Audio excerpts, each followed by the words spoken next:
एकतर हा विषय राजकारणाच्या पलीकडे आहे आणि म्हणून केंद्र सरकार जो काही निर्णय घेईल त्याच्यासाठी पूर्ण देशातले सगळे नागरिक हे पंतप्रधान आणि पूर्ण केंद्राच्या सरकारच्या बरोबर असणार आहोत. जी काही घटना घडली हे अत्यंत दुर्दैव आहे आणि त्याच्यावर सगळ्यांनी आपापलं मत व्यक्त केलंय. पण माझे व्यक्तिगत मत हेच आहे की आपण खोलापर्यंत जाणं गरजेचं आहे की कशामुळे घडलं. आजपर्यंत जो इतिहास सांगतो की नेहमी ह्या अतिरेकीने आर्मीच्यावर किंवा सर्व्हिसेसच्यावर पोलिसांच्यावर टार्गेट केलेलं आहे. पण पहिल्यांदा इतिहासात असं घडलंय या 75 वर्षात की त्यांनी पर्यटकांच्यावर हल्ला केलेला आहे. आता हे कोणाचं बघून केलंय का केलंय ह्याच्यावर ही चिंतेची बाब आहे. ह्याच्यावर सरकारने केंद्र सरकारने खोलपर्यंत जाऊन हे कसं घडलं का घडलं अतिरेक्यांनी तर केलंच पण हे का घडवलं कशासाठी केलेलं आहे ह्याचा पूर्ण अभ्यास करायला पाहिजे. आणि आम्हाला पूर्ण विश्वास आहे की इथं सरकार कोणाचं हे महत्वाचं नाही पण शेवटी पंतप्रधान हे देशाचे असतात आणि जो ते निर्णय घेतील पूर्ण देशातली जनता ही त्यांच्यावर असेल. की काय भाष्य करणं म्हणजे मी भाष्य करणं मी त्या खात्याचा मंत्री नाही किंवा काही नाही. पण नुसतं इझिली सोडून टाकणं हे सुद्धा चालणार नाही. आता 26 लोकांना ज्या पद्धतीने मारलं गेलेलं आहे त्याला शिक्षा व्हायलाच लागते त्याबद्दल काही दुमत नाही.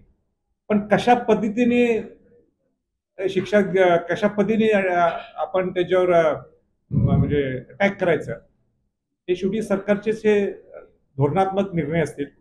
पण करायला पाहिजे हे निश्चित. अनेक टप्पे अनेक सरकारने सुद्धा अनेक गोष्टी त्यांनी म्हणजे निर्णय घेतलेले आहेत त्याचं त्यांनी अंमलबजावणी सुद्धा सुरू केलेली आहे. मला असं वाटतं की आमच्यापैकी कुणी काही बोलण्यापेक्षा आपण सरकारची भूमिका काय असणार आहे याच्याकडे लक्ष ठेवणं गरजेचं आहे. आता जे नेमकं तिथं काय घडलं किंवा सोशल मीडियात काय चाललंय याच्यावर बोलणं फार सेन्सिटिव्ह आहे संवेदनशील आहे. पण मला असं वाटतं की मी आणि काहीतरी वेगळं स्टेटमेंट करावं तिथं हे उचित नाहीये. आपण सगळे भारतीय लोक एक आहोत एक संघ आहोत आणि ज्यांना तिथं मारलं गेलेलं आहे ज्या क्रूर पद्धतीने मारलं गेलेलं आहे त्यांना सोडून चालत नाही.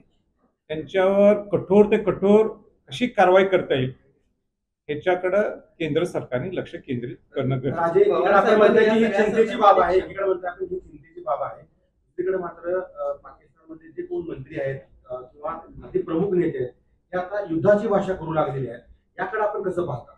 आता ज्या पद्धतीने ते हँडल करत असतील तर आपले सुद्धा लोक आपले सुद्धा एक्शन ऑफिस मिनिस्ट्री असेल किंवा आपली मिनिस्ट्री असेल हे सुद्धा व्यवस्थित त्यांची सुद्धा व्यूहरचना काहीतरी असणार आहे.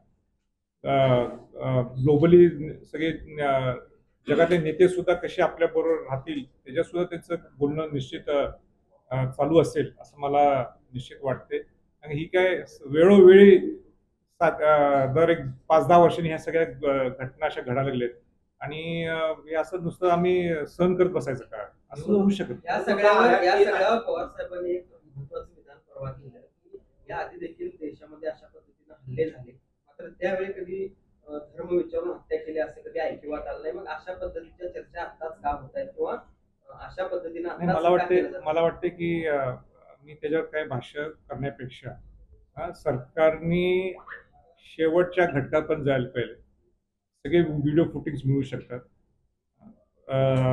आणि वेगळ्या लाईननी कुठेतरी आपण विषय नेण्यापेक्षा मला वाटतंय की सगळे भारतीय लोकांना वाईट वाटलं सगळ्या भारतीय लोकांना वाईट वाटलं जे काही तिथं घडले. जो देशात राहतो तो भारतीय आहे आणि आपल्याला अधिकार सुद्धा केव्हा प्राप्त होतो जर आपण स्वतःला भारतीय म्हटलं तर आपण जर भारतात राहत असेल तर.